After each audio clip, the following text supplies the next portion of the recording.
एमिति crispy crunchy chicken pakora आपण घरे इजिली बनै पारिबे। ताहले आज चलंतु आपण मानक सहित मु चिकेन पकोड़ार रेसिपी शेयर करिपि। वीडियो को प्रथमरु शेष पर्यंत देखंतु फुल रेसिपीटी पाई। आउ जदि मो चैनल को सब्सक्राइब करनाती सब्सक्राइब करिनेबे। नमस्कार, जय जगन्नाथ। मो चैनल सीजन्स एंड बाइट्स रे आपण समस्त को स्वागत जणाउछि। चिकेन पकोड़ा तो आपण सेमिति बनौथिबे, किंतु जदि चिकेन पकोड़ा रे गोटे इनग्रेडिएंट जोटा कि आमर चिकेन पकोड़ार रेसिपी को पूरा सुपर टेस्टी करे, से इनग्रेडिएंट जदि आपण पकेइबेनी ताहले आमर चिकेन पकोड़ाटी पूरा डल हो जिवो। ताहले मु आज शेयर करिबी ए सुपर इनग्रेडिएंट टा जहा कि आमर चिकेन पकोड़ार रेसिपी को पूरा टेस्टी बनैबो। चिकेन पकोड़ा बनैया पई मु एठी नै जाइछि बोनलेस पीस आ किछिटा बोन पीस रखिछि। क्वांटिटी रे एठी मु गोटे केजी रो चिकेन नेइछि। आ आपण देखुथिबे मु एठी ताको छोट छोट पीस करिके काटी नेइछि। एबे देखंतु चिकेन रे आमे पके नबा 2 छोट चामच विनेगार। आपण विनेगार जगह रे लेंबू रस मध्ये पके पारिबे। ता सहित आमे पके नबा एठी हाफ छोट चामच लूण। विनेगार आ लूण को पके कि आमे प्रथमे चिकेन को किछि समय मैरिनेशन कर देबा। मैक्स टू मैक्स आपण एठी 15-20 मिनिट ही मैरिनेशन करि पारिबे। ए सब जिंस को भलो भाबरे गोळै दबा। आ मु ताको एठी 15 मिनिट ताको छाडी देइथिली चिकेन को।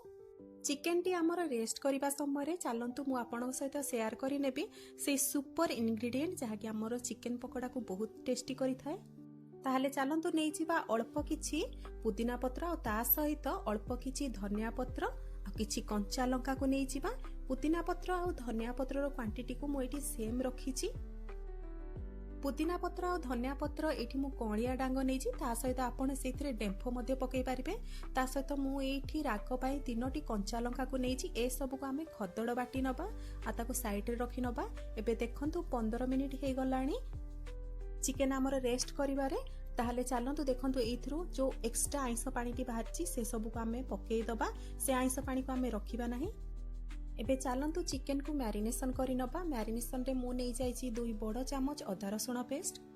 ता सहित पुदीना धनिया पत्र कंचा लंका को जो आमे खदड़ बाटी थिले ताको मध्ये पकेइ नबा।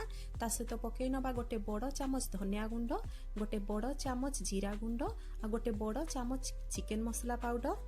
ता सहित पकेइ नबा हाफ छोट चामच हळदी गुंड, गोटे बड़ चामच लंका गुंड, गोटे बड़ चामच एठी गोलमरच गुंड को पकेइ नबा। ता सहित पकेइ नबा हाफ बड़ चामच लूण। आपण स्वाद अनुसार लूण रखिबे। ता सहित अल्प किछि जुआणी। जुआणी रो परिमाण मु एठी हाफ छोट चामच नेछि। आ ताको भलो भाबरे हाथ रे टिके क्रॉस करिके पकेइ नउछि। एबे पकेइ नबा सेइथरे गोटे बड़ चामच एठी सोया सॉस पकेइ नबा। ता सहित पकेइ नबा 3 बड़ चामच मैदा। एबे पकेइ नबा सेइथिरे आमे 4 बड़ चामच कॉर्नफ्लोर। आपण चाहिले 3 बड़ चामच कॉर्नफ्लोर आ गोटे बड़ चामच एठी चाउल गुंड मध्ये नै पारिबे। एबे सेइथिरे पकेइ नबा गोटे अंडा। ए सब को भलो भाबरे आमे प्रथमे मिक्स करि नबा। मने रखिबे पानी रो व्यवहार करिवे नाही। याकू धीरे धीरे आपण भलो भाबरे मिक्स करि नेबे जिमिति कि हमर चिकेन ऊपर गोटे पतला रो कोटिंग रहिबो मैरिनेशन रो। एठी देखंतु गोळे कि मु आपन को देखुची एई परि भाबरे कोटिंग रखिबे। आ याकू पूरा आपण पाखा पाखी घंटे पई रेस्ट छाडी देबे। आपण चाहिले एमिति गोटे उळी मध्य रेस्ट पई छाडी देबे। ताको फ्रिज भितरे किंतु रखि नेबे। एठी देखंतु घंटे हेई साइलाणी। एबे मु तेल गरम करि दउची कड़ाई रे।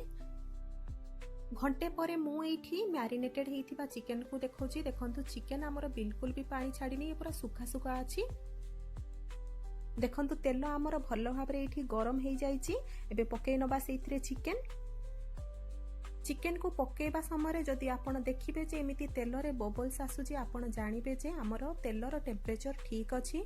एठी गोटे जिंस आपण नोटिस करूथबे तेलरु हमर एपर्यंत धुआं बाहरी नाही। जदि आपण तेल को बेसी गरम करदेले सेइथिरु धुआं बाहरिबो। आ सेइथिरे जदि आपण चिकेन पकोड़ा को फ्राई करिवे तार ऊपर भागटी शीघ्र पूरा फ्राई हेइ जिवो, किंतु भीतर पट बिल्कुल भी कुक हेबनी।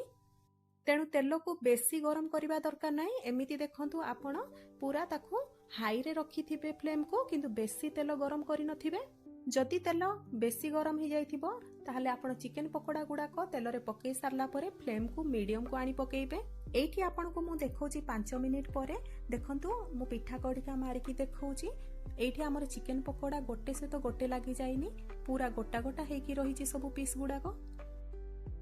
ସବୁ ଚିକେନ ପକୋଡ଼ାକୁ ଆମେ ଲାଲ ହେବା ପର୍ଯ୍ୟନ୍ତ ଛାଣି ନେବା। ତା ସହିତ ଆପଣ ଗୋଟେ ଜିନିଷ ନୋଟିସ୍ କରିବେ, ଯେତେବେଳେ ଆମର ଚିକେନ ପକୋଡ଼ା ଗୁଡ଼ାକ ଭଲ ଭାବରେ କୁକ୍ଡ ହେଇଯିବ, ଦେଖିବେ ତେଲରେ ଯେଉଁ ବବୁଲ୍ସ ଗୁଡ଼ାକ ଆଉ ବେଶୀ ଦେଖାଯିବ ନାହିଁ। ଏଇଥିରୁ ଆପଣ ଜାଣିପାରିବେ ଭଲ ଭାବରେ ଯେ ଚିକେନ ପକୋଡ଼ା ଆମର କୁକ୍ ହେଇଗଲାଣି।